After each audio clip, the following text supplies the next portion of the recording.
more power in your dating life than you think. The way we think about dating, our expectations, assumptions, and mindset shapes our entire experience before we even meet someone. When we go in with pressure and self-doubt or fear of rejection, dating feels exhausting and discouraging. But with a few simple mindset shifts, dating can become lighter, more fun, and way less stressful. In today's episode, I'm sharing the life-changing lessons I learned from my sponsor. Lessons that helped me break free from destructive dating habits, stop chasing people who weren't right for me, and start approaching dating with clarity and confidence.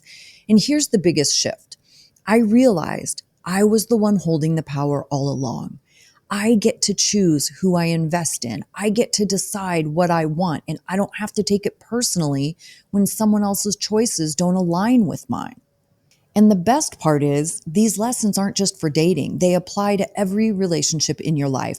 Whether you're single, dating, or in a long-term relationship, learning to shift your expectations and own your choices will help you build healthier and more fulfilling connections. So, if dating feels frustrating, exhausting, or just not fun, this episode is for you. Let's talk about how small shifts in your perspective can make all the difference. Hey, everybody, welcome to the Addiction Unlimited podcast, where you get to learn everything you want to know about addiction and recovery. I'm your host, Angela Pugh, co-founder of Kansas City Recovery, life coach, and recovering alcoholic. To learn more about me, you can listen to episode 0 on your podcast app or find us on the web at addictionunlimited.com. Hello, my friend. I'm Angela. Welcome to the Addiction Unlimited podcast. I'm so excited you're here with me today because we are on the 3rd episode of our dating and relationship series for the month of February. As I was on social media talking to you guys about the topic of dating, there were so many feelings, strong feelings about how difficult dating is. And we're going to talk about it today, addressing the concerns from all your fellow listeners around the world. And we'll start with the question from Nicole, who sent me a message and said, "Can you help me figure out what I'm doing wrong?" Because as she put it, I'm not getting anywhere with dating and I'm wondering what's the point of even trying anymore. She said, "Angela, I just feel like I'm doing everything wrong and no one likes me." And I understand that feeling all too well. And I'm going to share with you the lessons I learned that changed my whole dating approach and gave me a fresh outlook on what to do so that dating is fun instead of draining. And if you're a brand new, first-time listener, I want to take a moment and personally welcome you to the Addiction Unlimited family and say, I'm so glad you're here. We are a pretty tight-knit family and we are happy to have you. So the dating world can feel frustrating and discouraging. But when we grow in emotional maturity and learn to give both ourselves and each other a little grace, we can approach relationships with more confidence and patience and clarity. The relationship lessons I learned from my sponsor changed the way I see love, self-worth, and dating.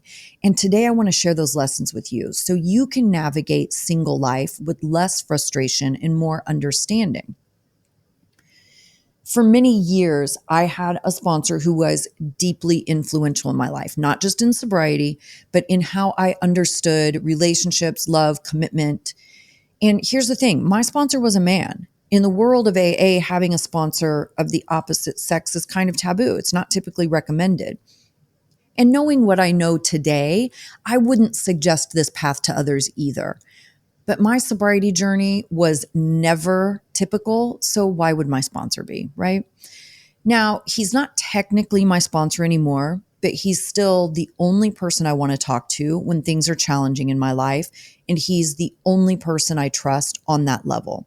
So he's still super valuable to me. And here's why that relationship worked for me. I had only seen toxic examples of men in my life. I don't think I ever even knew a healthy man. And I'm talking from birth, right? So when I met my sponsor, and he was sober a lot of years, like 16, 17 years or something when I met him, He was married for decades. He was showing up for his sobriety every day. He was hardworking. He was a family man. He had a very strong faith. And I was none of those things, by the way. We are opposites in a lot of ways. He's also one of the smartest people I've ever met. He's freaking hilarious. And he is super strong, emotionally, physically, in every way. This is a person that has left me in awe at how he has handled adversity with courage, strength, and so much integrity. So for me, having a man like that in my life healed me in a lot of ways. It showed me a whole different type of man in the world that I never knew existed. Now, I know I make him sound like he's a unicorn and he's perfect in every way, and I think he is. But that doesn't mean that he hasn't faced hardship or that he's always made perfect choices in his life. He's very much human, just like you and I. But I wanted to give you a little insight as to how important this relationship is to me and why it worked so well for me. He's married for decades. He knew what it meant to build and sustain relationships, right? He had strong values. He was very traditional. And he didn't just teach me about sobriety. He taught me about love and respect and emotional maturity. So this is one of the most valuable connections of my life. At the time, I didn't realize how much his wisdom was shaping me, not just as a person in recovery, but as a woman navigating dating and relationships. He helped me see things in a way I never had before. So the lessons I learned from him, again, didn't just help me stay sober, but it helped me break free from toxic relationship patterns, to stop settling, and to really understand myself first. And that's what we're diving into next. So let's first touch on some of the most common and most unhealthy dating behaviors that really sabotage dating. One is needing validation. If you're seeking approval and your self-worth from other people because you don't feel confident and secure within yourself, you're setting yourself up for failure from the first minute. Next is overinvesting too quickly, right? Ignoring red flags, idealizing people. The next one is taking rejection personally, allowing other people's choices to make you feel bad about yourself, ignoring red flags, dating for potential. This is big. It's like you get interested in who they could be in the future instead of who they actually are in the moment. And these are the behaviors that lead to the same outcomes over and over again, right? Disappointment, insecurity, you start really doubting yourself, and then you keep repeating the unhealthy patterns. So here are my lessons. Here's the first lesson. Number one, he said to me, Angela, what's the common denominator in all your failed relationships?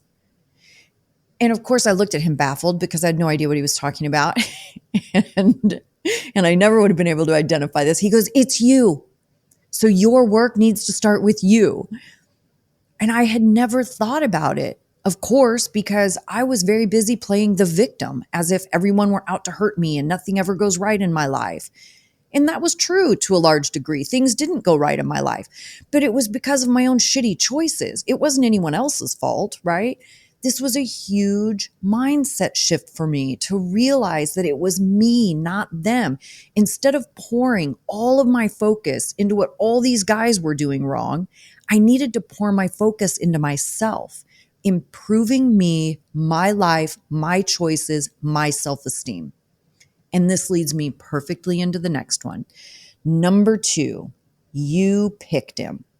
Now, listen, all of these are going to say he and him because I date boys. So I'm literally saying this as my sponsor said it to me. So of course it's going to be you picked him because I date boys. It's not about boys or girls, right? We're all a mess. Being a mess is not specific to having a penis or a vagina. Everybody's a mess. But I date boys. So when my sponsor's talking to me, of course it's going to be he and him. So number two, you picked him. So I was with the guy for about 6 months, full-blown committed relationship, exclusive, the whole thing, talking about future plans together. And he ghosted me just out of the blue. Well, I guess that's how ghosting happens, but stopped taking my calls, stopped responding to text messages, straight up ghosted me. Obviously, this was nothing short of devastating. And this is the type of behavior that damages people in a way that isn't completely fixable. So if you're doing this type of shit, you need to stop and get your shit together quick, right? So I'm talking to my sponsor. I'm calling this dude every name in the book. And my sponsor says, Angela, he may be all of those things, but you picked him.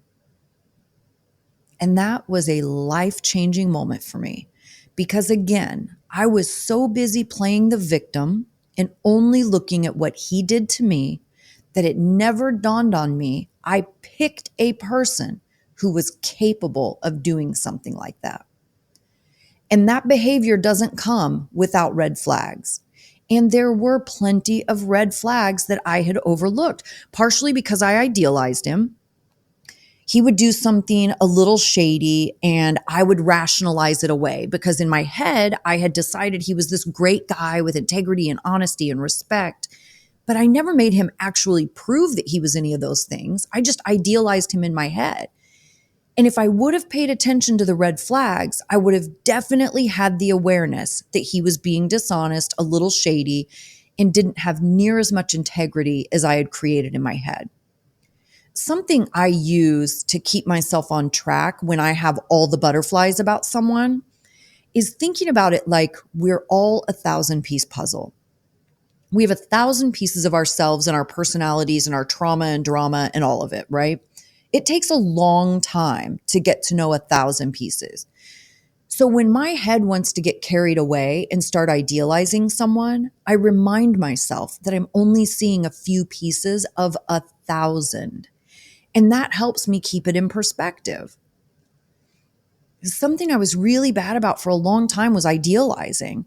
I would talk to someone, he's nice, and I would create this whole picture of who they were in my head. He's kind and loyal and generous and sweet and respectful and attentive. And I would put all these adjectives on him, right? And I would create this whole person who was entirely fictional because I don't know that much about the real person yet to know those things are true. And we have a lot of pieces of those 1,000 pieces. We have a lot of pieces that are contradictory. I am a really nice person. I love, love, love people. And at the same time, I can be a real dick. So if you just see a couple of my nice pieces and you idealize me to be all kind and wonderful and warm and fuzzy and loving, all those things are true. But you're going to be real upset when that dick side comes out, right? When you see me act like a jerk, you're going to be real upset. It's just because we all have a lot of pieces. You can't only look at a couple of pieces and create a whole persona. Because then you have expectations that the person is going to behave according to the person you created in your head. And they may not be that person at all. And then you're disappointed and heartbroken because they didn't match what was in your head. This is what I mentioned at the top of the show, over-investing too early and idealizing the person. Slow your roll. Take note of behaviors you like, but understand there are 1,000 pieces to tell the whole story. And you're just getting the first few. You really don't know anything yet. But if you pick someone based on the idealized version you created in your head, instead of based on reality and facts and evidence, then you have to understand it's not their fault you picked them. This is something really funny. I saw Joe Rogan. I think it's his most recent stand-up thing that he did. I like Joe Rogan. I'm not like a, crazy Joe Rogan super fan or anything, but he's all right sometimes. But he said in there, he was talking about being on his podcast and talking about a bunch of stuff that he really has no idea about. And people are getting mad at him because his podcast is so big and people believe the things that he says. And he goes, well, if they're believing what I say and I tell them I don't know what I'm talking about, if they're believing me, is that really my fault? And I was cracking up, like, he's absolutely right. It's the same thing in dating. If you create an idealized version of someone and pick them based on the idealized version, you can't be mad when they're not really that version. You have to be mindful of who you're picking and careful how you're picking them.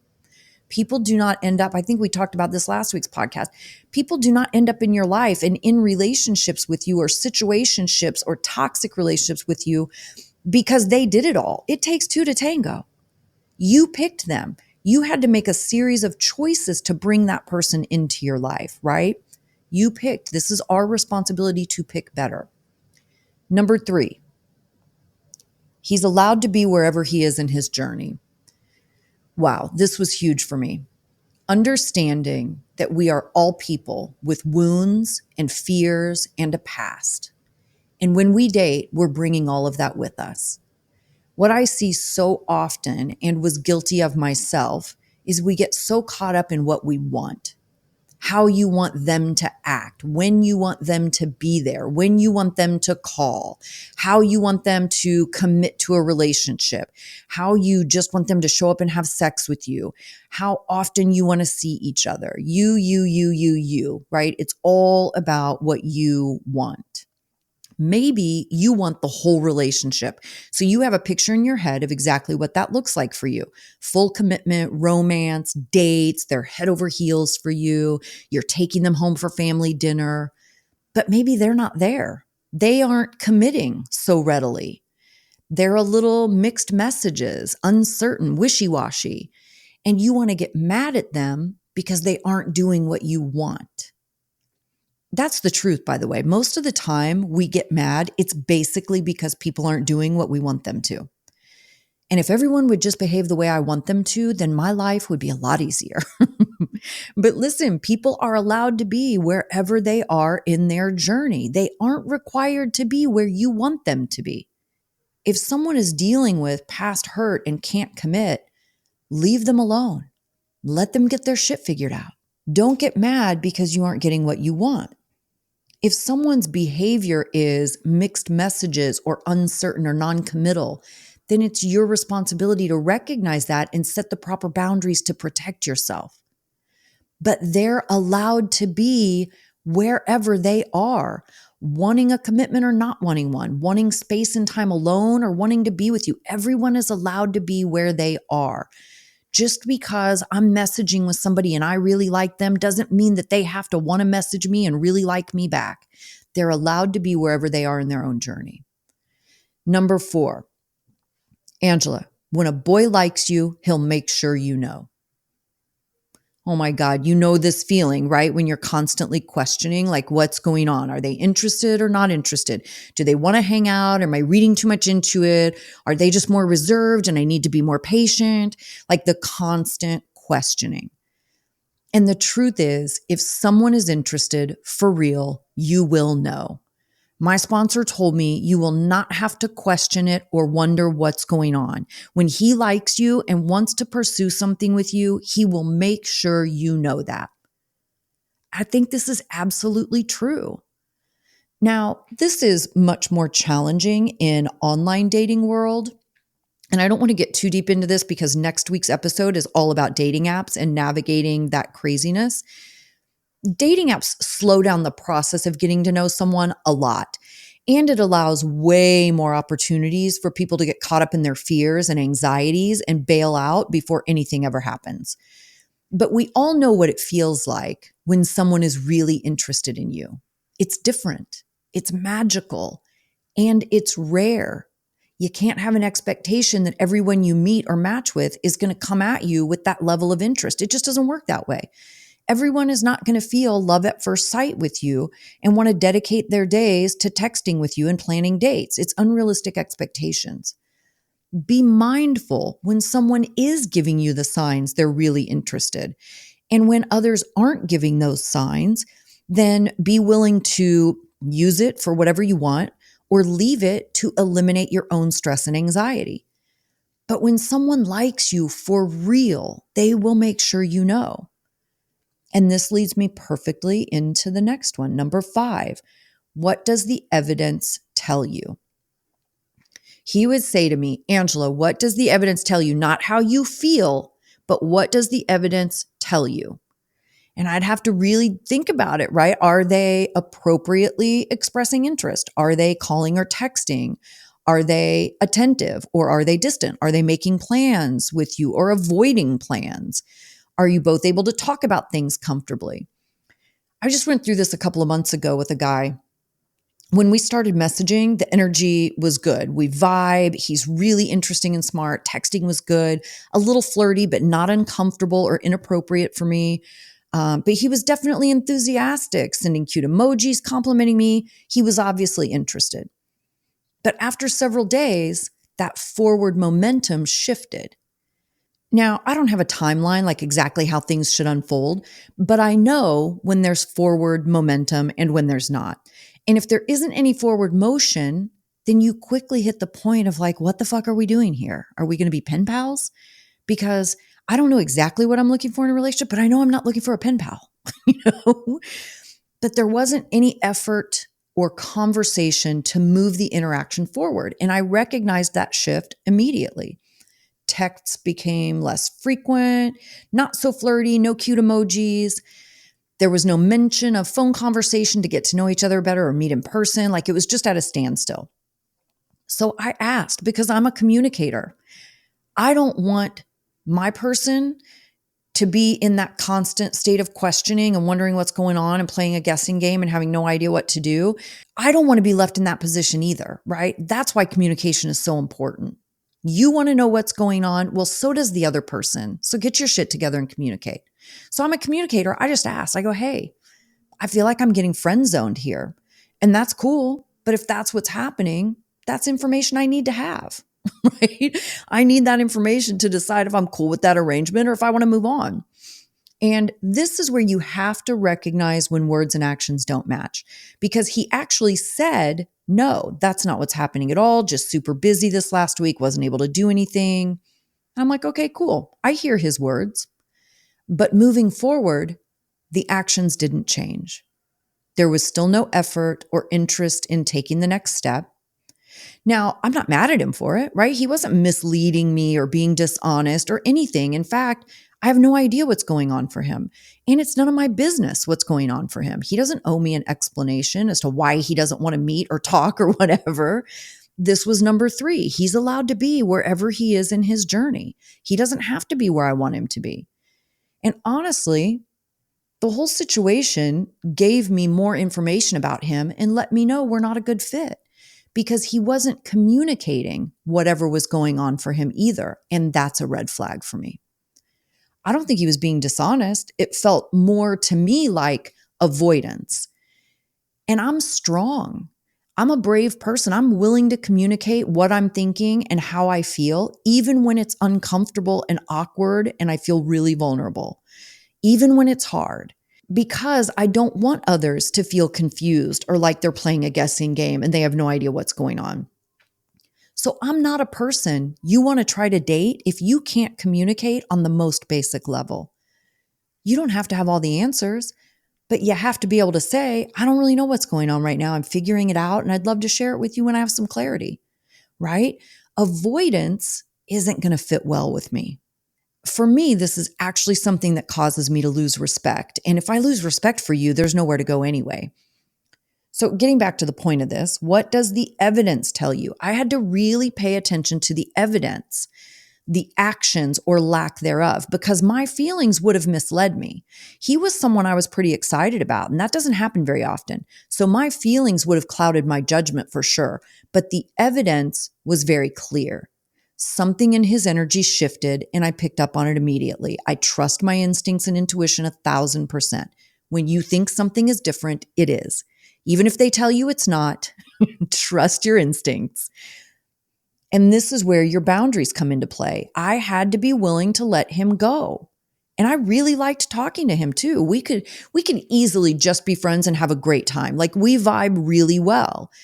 But instead of getting mad about it, instead of taking it personally, like there's something wrong with me, why doesn't he like me? Why doesn't he want to meet me? I just understand he's wherever he is in his journey. I don't know his 1,000 pieces of his puzzle to know what he's been through, what his fears are, what his anxieties are.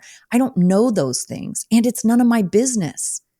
And this takes me back to number 4. When someone likes you, you will know. Because if he would have been genuinely interested in me and wanted to move forward, he would have been willing to communicate and let me know what was going on for him instead of being willing to let me go and lose the connection altogether. You see what I'm saying? He wasn't really that interested, or he would have done whatever he needed to do to save it. Let's recap these really quickly. Number one is, what's the common denominator in all your failed relationships? It's you. So your work needs to start with you. Number two, you picked him. Even if the person is an awful person, you have to understand you picked an awful person. So you have to work on your picker. Your picker is broken. Number three, he's allowed to be wherever he is in his journey. Understand when you're talking to somebody, you don't know their 1,000 pieces, and they are allowed to be wherever they are in their healing journey. They're allowed to have whatever anxieties and fears they have. Leave people alone. Give each other grace and let people be wherever they are in their journey. Number four, when someone likes you, they'll make sure you know. And number five, what does the evidence tell you? Not how you feel, but what does the actual evidence tell you?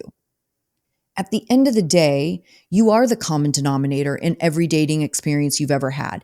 That's not a bad thing. It's an empowering thing. It means you have control over your choices, your perspective, and your emotional energy. These lessons I learned from my sponsor completely changed my life. They taught me that instead of fixating on what other people are doing wrong, I need to focus on myself, my choices, my boundaries, my ability to see reality for what it is, not what I want it to be. When you shift your mindset, dating stops feeling like a series of disappointments and it starts feeling like a process of clarity. When you stop taking other people's choices personally, it frees you from a lot of unnecessary pain. When you stop idealizing and start observing, you get to make better choices that align with you and what you really want. So let me ask you, are you stuck in these same cycles? Are you ignoring the evidence and getting caught up in your feelings? Are you choosing people based on the version of them you created in your head instead of who they actually are? Are you frustrated because someone isn't acting the way you want them to instead of accepting where they are in their journey? Are you giving your power away in dating instead of owning your choices? If you can start approaching dating with curiosity and not expectations, you'll completely change your dating experience. You'll stop wasting time on the wrong people. You'll feel more in control. And most importantly, you'll actually enjoy dating again. If any of this is hitting home, I want you to know you don't have to stay stuck in these patterns. Shift your mindset, take your power back, and start dating in a way that feels fun instead of exhausting. And you don't have to figure it out alone. If you want support and guidance on getting unstuck in your life and figuring out your next move, schedule a call with me, addictionunlimited.com/call. Let's talk about where you are, what's holding you back, how we can get you moving in the right direction. addictionunlimited.com/call. No pressure. It's just a conversation about what you need and how I can help. And I will link that in the show notes, like always, addictionunlimited.com/call. I hope you're having a fantastic day. I love you guys, and I will see you next week. You've reached the end of another great episode of the Addiction Unlimited podcast. Candid and honest conversation about addiction and recovery. Be sure to visit us at addictionunlimited.com to join the conversation and access show notes and links to everything we talked about. Love this episode? Please take 30 seconds to subscribe, rate, and review on iTunes to help us improve and give you the information you want. Thanks for listening. See you next week.